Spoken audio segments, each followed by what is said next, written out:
प्रणाम सुने जाए जो बेटा कुमार गीत। लेकिन अहाँ सबसे आग्रह हमारा चैनल के लाइक शेयर और सब्सक्राइब करियो। बिजू बन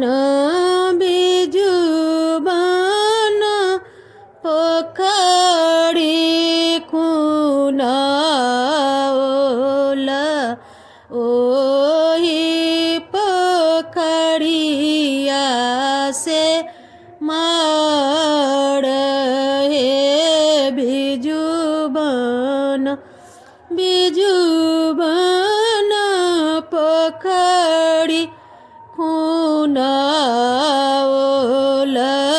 ओही पोखरिया से मार हे किनका पोखरिया में आलड़ी झालड़ी किनका पोखरिया से मार हे किनका पोखरिया में चलबा मछलिया कौने दुल्हा फेंकै मजाल हे बाबा पोखरिया में आलड़ी झालड़ी भैया पोखरिया से मार हे ससुर जी पोखरिया में चलबा मछलिया राम दुल्हा फेंक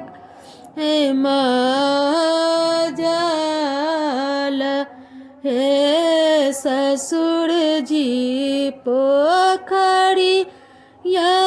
में चलबा मछलिया राम दुल्हा फेंकै मजाल हे एक जाल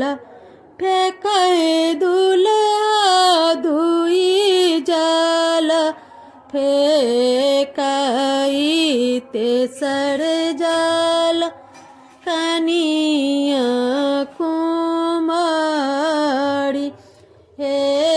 एक जाल फेंकै दुल्हा दुई जाल फेंकै तेसर जाल कनिया